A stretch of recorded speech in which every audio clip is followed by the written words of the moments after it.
1-5, somehow the Ravens now lead the AFC North and have a 72% chance to win the division.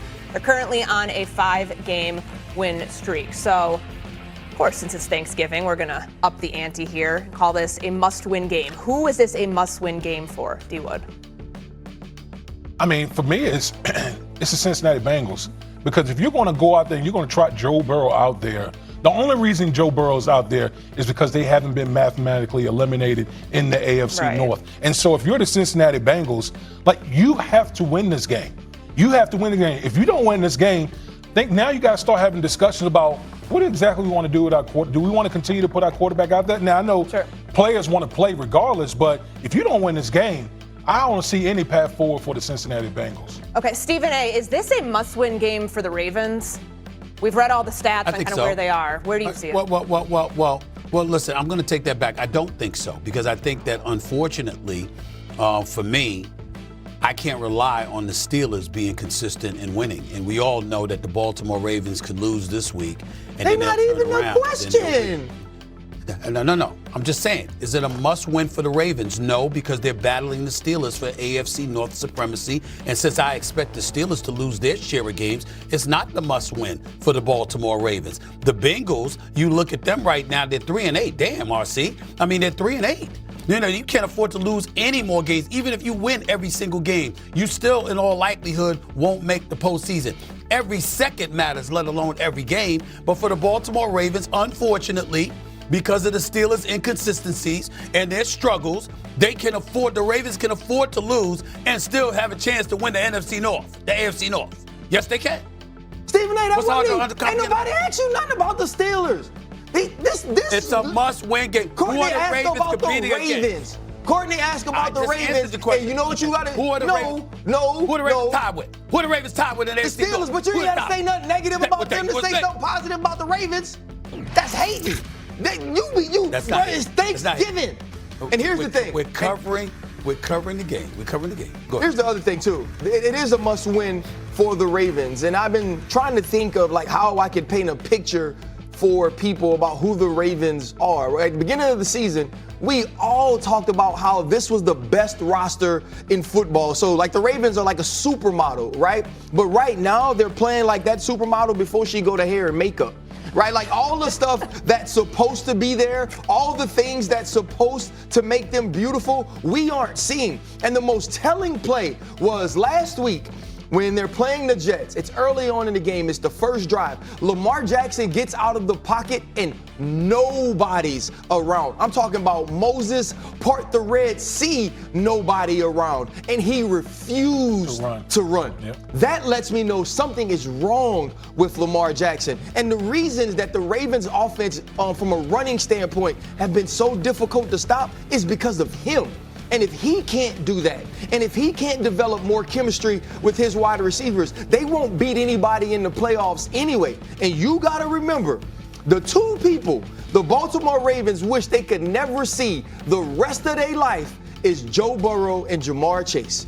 They put up 1,000,000 yards against the Baltimore Ravens every time they play. And if that offense isn't right, they could lose this game tonight. They better find a way to win and play better because they will be a non-factor down the stretch. A few things to say. Number one, Lamar Jackson is 10-2 in starts versus the Cincinnati Bengals. Let's get that out of the way. Even though the offense is prolific, the bottom line, he finds a way to beat them. That's number one. Number two, I wanted to say, Orange Crush, you sounded so positive there. I mean, every word that you articulated, you were just beaming with positivity. I mean, did you hear him, Woody? I mean, did he sound, that sounded so positive to you. You see what I'm saying? This is the kind of stuff that we're dealing with. So guess what we're going to do on Thanksgiving, on this Thanksgiving Day? It's about 18 minutes from 11 o'clock, hour number 2. We're going to start up hour number 2. You know what I'm going to do, RC? What? I'm going to dedicate 11 o'clock to 11:30 to you and Woody. And I'm going to cover, and to all the athletes out there, all the sports. All positivity? I'm going to talk about sports the way y'all want me to. It's not me. America, it won't be me. This is me giving. I'm gonna cover this. I'm gonna give commentary the way the RCs of the world and all the athletes, all the sports world, from 11 to 11:30.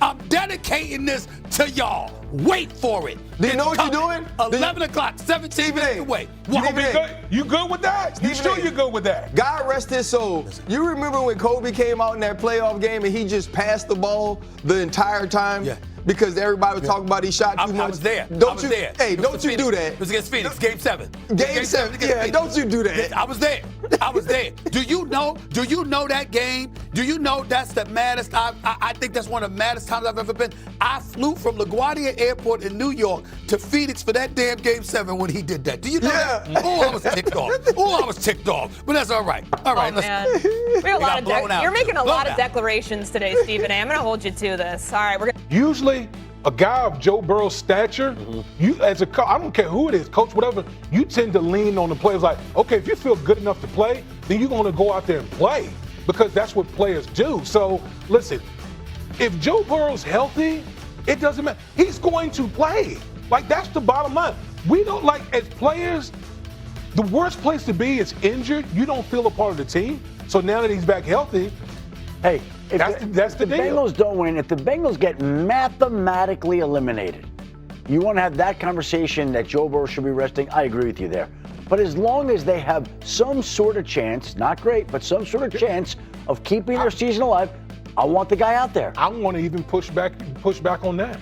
Even when you're mathematically eliminated, he's going to want to play. He's going to want to play. I understand. That's what players do. There are going to be players across the league, maybe not quite of his stature, but players across the league that continue playing when their team is mathematically eliminated. Yeah, all that said, I totally get the way you see it. Most of me leans that way also, and so I'm glad that it came up.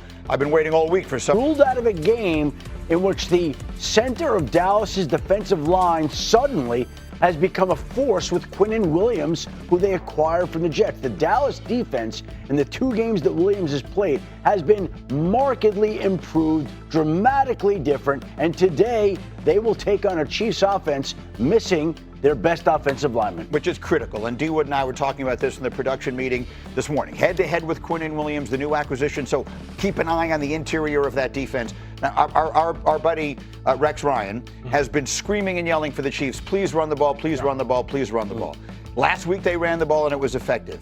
With the absence now of their guard, how much do you think that this game is about the Chiefs running it? They're going to get Pacheco back as well, I think, today. Yep. And how much of this game is about Mahomes just airing it out? Listen, at the end of the day, it's still going to come down to Mahomes, but I do think they still need to be committed to running the football because you got to keep a defense honest.